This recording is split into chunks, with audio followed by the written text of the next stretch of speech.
Hey yo, football fans, it's another great year. Fantasy football fiends, grab your beer.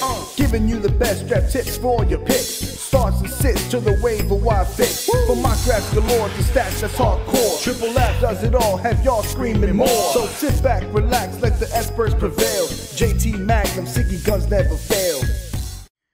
What's up, fantasy football fans and Magnum Sports Network fans? My name is JT Magnum. Welcome back to my top 20 series at the moment for fantasy football. We're doing the sleepers, my top 20 sleepers of the year. We're going to come back from 20 all the way to number 1. And we're going to get this started right away. Last time, if you watched the last video, it was the top 20 rookies. Feel free to take a look at that video. It'll be in the annotation. You can click back or just go back to my channel and check back in the videos and, you know, check out the top 20 rookies. On there, you'll see me explaining about MagnumSportsNetwork.com and also my new Twitter at JT_Magnum816. Feel free to follow that. And at Siggy V for Siggy. Siggy's not here. He's going to be joining me before the season starts, about a couple weeks before the season starts, to give his rankings and his stuff. We're going to do a mock draft and things like that. So let's get this started. Like I said, the top 20 sleepers. At number 20, Geno Smith of the Jets. We got James White from the Patriots, and Bishop Sankey, and Dante Moncrief, and Andre Williams rounding out at number 16. And I'm going to talk about James White from the Patriots. This is a guy that actually might end up thrusted into the starting role, especially with all the injuries they got going right now in New England at running back. They may not have a quarterback to begin. They need somebody to run the ball. And from what I hear, this guy can run and catch very well. And I think he might be one of those Bill Belichick kind of guys in the mold of Shane Vereen. Guys like that Kevin Falk, I almost said Marshall Falk, that Kevin Falk, Shane Vereen type of back, where, you know, they like those backs that can block, catch out of the backfield, and or Danny Woodhead, those kind of guys. You know, those kind of guys that were playing at New England, that they love those kind of guys that can run between the tackles, can run outside, can also catch the ball, block well. And from what I hear in camp, this guy has been showing off basically and doing well. So we'll see what happens with him. But I really like him, especially with LeGarrette Blount hurt. So let's go to number 15. We got Doug Martin from the Bucks. CJ Spiller at number 14 on the Saints. Brian Quick at number 13 on the Rams. Number 12, Charles Johnson from the Vikings.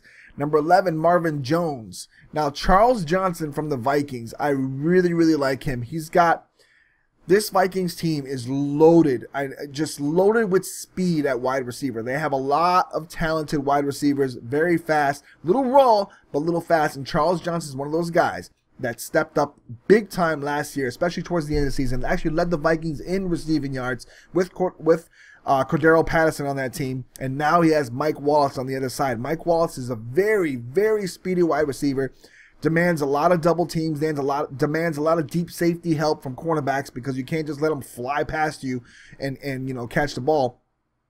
So Charles Johnson's going to get a lot of single coverage. They're going to use him in a lot of the screen game. And he's one of those guys that he might have one of the most breakout seasons. So if you don't have Charles Johnson, he's a late round guy, you know, because everybody's going to pick the studs to begin with. But Charles Johnson's a guy that might get you a lot of yards, a lot of catches, and a lot of touchdowns this year.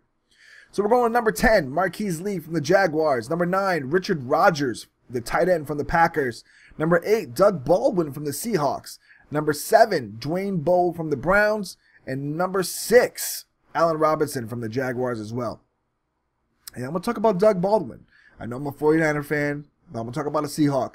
Doug Baldwin is going to benefit from having Jimmy Graham on that team.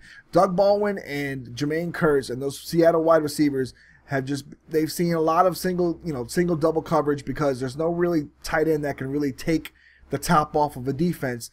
Enter Jimmy Graham. Jimmy Graham is good in the slot game. Jimmy Graham is good over the top. Jimmy Graham can go deep. And defenses basically have to rotate to him. You have to use a tall safety or a tall linebacker on him. You have to, and he's pretty much uncoverable from there. You can't use a cornerback on him, really. And Doug Baldwin's going to benefit from all that double coverage on Jimmy Graham. He's a guy that's very highly underrated, can get deep, catches balls over people. How he does it, because he's short, I don't know how he does it, but he can pretty much leap and get any ball, contest balls very well. He's not the most polished route runner, but he's great at getting open, especially when Russell Wilson is scrambling. And he's a guy that he might actually get over 1,000 yards. He might actually get like at least 8-9 touchdowns this year. So he's a guy, late round, another late round sleeper for you guys that can get. I don't know if anybody's really talking about Doug Baldwin. They're pretty much talking about Tyler Lockett and Jermaine Kearse and Matthews, who had a good Super Bowl. But I really like Doug Baldwin. Has been consistent for the Seahawks. He's one of those guys that he can play. So we're going to finish it out at number 5 with Owen Daniels. I know this is a shocker, but Owen Daniels from the Broncos.